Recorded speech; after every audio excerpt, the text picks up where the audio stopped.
Hello, I'm glad you're here. I'm NatsMan, and I'm reading the Bible from the beginning to the end, from Genesis to Revelations. Please join me in this journey and make God's Word a part of your everyday life. This is video number 121, and today we're reading from the book of 1 Kings, starting in chapter 9. 1 Kings chapter 9. When Solomon had finished the building of the Lord's house, the king's house, and all Solomon's desire which he was pleased to do, the Lord appeared to Solomon the second time, as he had appeared to him in Gibeon. The Lord said to him, I have heard your prayer and your supplication that you have made before me. I have made this house holy, which you have built, to put my name there forever, and my eyes and my heart shall be there perpetually. As for you, if you will walk before me as David your father walked, in integrity of heart and in uprightness, to do according to all that I have commanded you, and will keep my statutes and my ordinances, then I will establish the throne of your kingdom over Israel forever, as I promised to David your father, saying, There shall not fail from you a man on the throne of Israel.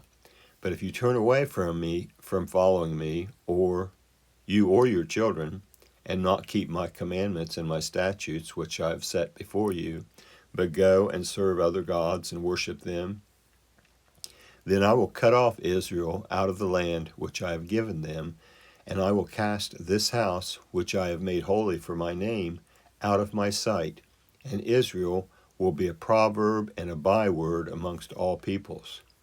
Though this house is so high, yet everyone who passes by it will be astonished and hiss, and they will say, Why has the Lord done this to this land and to this house?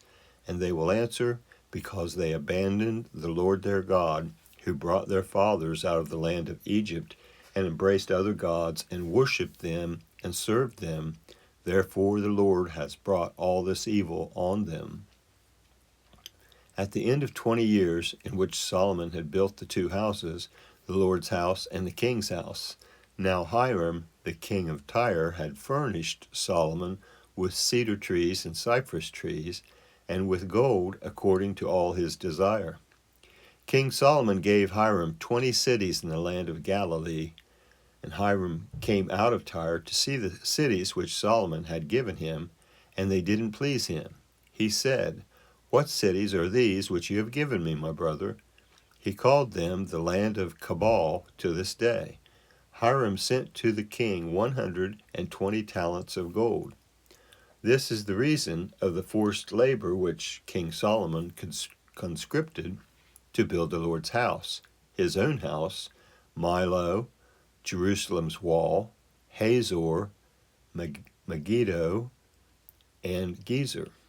Pharaoh, king of Egypt, had gone up, taken Gezer, burned it with fire, killed the Canaanites who lived in the city, and given it for a wedding gift to his daughter, Solomon's wife. Solomon built in the land of Gezer, Beth-horon the lower, Baalath Tamar in the wilderness, all the storage cities that Solomon had, the cities for his chariots, the cities for his horsemen, and that which Solomon desired to build for his pleasure in Jerusalem, and in Lebanon, and in all the land of his dominion. As for all the people who were left of the Amorites, the Hittites, the Perizzites, the Hivites, and the Jebusites, who were not of the children of Israel, their children who were left after them in the land, whom the children of Israel were not able utterly to destroy, of them Solomon raised a levy of bondservants to this day. But of the children of Israel Solomon made no bondservants, but they were the men of war, his servants, his princes, his captains, and rulers of his chariots and of his horsemen. These were the 550 chief officers who were over Solomon's work, who ruled over the people who labored in the work. But Pharaoh's daughter came up out of David's city to her house, which Solomon had built for her. Then he built Milo. Solomon offered burnt offerings and peace offerings on the altar which he built to the Lord 3 times per year, burning incense with them on the altar that was before the Lord. So he finished the house. King Solomon made a fleet of ships in Ezion-Geber, which is beside Eloth, on the shore of the Red Sea, in the land of Edom. Hiram sent in the fleet his servants, sailors who had knowledge of the sea, with the servants of Solomon. They came to Ophir and fetched from there gold, 420 talents, and brought it to King Solomon. That is the end of chapter 9. Now, 1 Kings 10. When the queen of Sheba heard of the fame of Solomon concerning the Lord's name, she came to test him with hard questions. She came to Jerusalem with a very great caravan with camels that bore spices, very much gold, and precious stones, and when she had come to Solomon, she talked with him about all that was in her heart. Solomon answered all her questions. There wasn't anything hidden from the king which he didn't tell her. When the queen of Sheba had seen all the wisdom of Solomon, the house that he had built, the food of his table, the sitting of his servants, the attendance of his officials, their clothing, his cupbearers, and his ascent by which he went up to the Lord's house, there was no more spirit in her. She said to the king, "It was a true report that I heard in my own land of your acts and of your wisdom. However, I didn't believe the words until I came and my eyes had seen it. Behold, not even half was told me. Your wisdom and prosperity exceed the fame which I heard. Happy are your men, happy are these your servants who stand continually before you, who hear your wisdom. Blessed is the Lord your God, who delighted in you to set you on the throne of Israel. Because the Lord loved Israel forever, therefore he made you king to do justice and righteousness." She gave the king 120 talents of gold and a very great quantity of spices and precious stones. Never again was there such an abundance of spices as these which the queen of Sheba gave to King Solomon. The fleet of Hiram that brought gold from Ophir also brought in from Ophir great quantities of almug trees and precious stones. The king made of the almug trees pillars for the Lord's house and for the king's house, harps also, and stringed instruments for the singers. No such almug trees came or were seen to this day.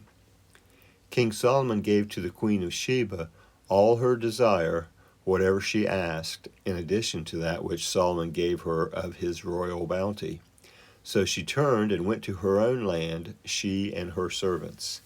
Now the weight of gold that came to Solomon in 1 year was 666 talents of gold, in addition to that which the traders brought, and the traffic of the merchants, and of all the kings of the mixed people, and of the governors of the country.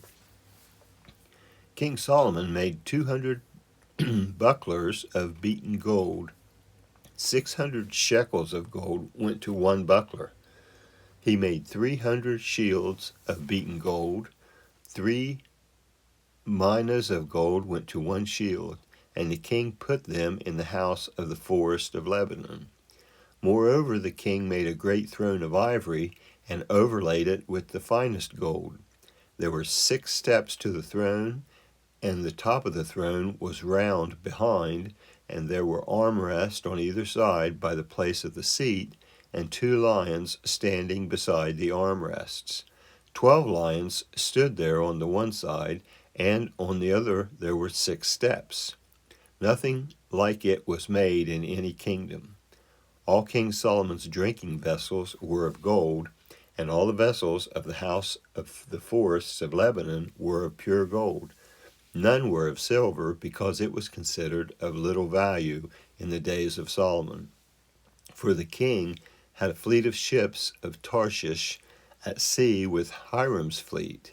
Once every 3 years, the fleet of Tarshish came bringing gold, silver, ivory, apes, and peacocks. So King Solomon exceeded all the kings of the earth in riches and in wisdom. All the earth sought the presence of Solomon to hear his wisdom, which God had put in his heart. Year after year, every man brought his tribute, vessels of silver, vessels of gold, clothing, armor, spices, horses, and mules. Solomon gathered together chariots and horsemen. He had 1,400 chariots and 12,000 horsemen. He kept them in the chariot cities and with the king at Jerusalem. The king made silver as common as stones in Jerusalem, and cedars as common as the sycamore trees that are in the lowland. The horses which Solomon had were brought out of Egypt. The king's merchants received them in droves, each drove at a price. A chariot was imported from Egypt for 600 shekels of silver, and a horse for 150 shekels, and so they exported them to all the kings of the Hittites and to the kings of Syria. That's the end of 1 Kings 10 and the end of this video. That was the book of 1 Kings, chapters 9 and 10, on video number 121. I'd like to thank you for joining me on this project, this endeavor to read the entire Bible. I hope you enjoyed listening to it as much as I enjoyed reading it. And please feel free to comment if you'd like. Also, please subscribe and give this a thumbs up if you enjoyed it. If this is your first visit to NatsMan Reads the Bible, I leave a link in the description to the intro video that explains what we're working to accomplish here. I hope you come back for the next video, and until then, thank you. I hope you have a blessed day. I'm NatsMan, and I'm out.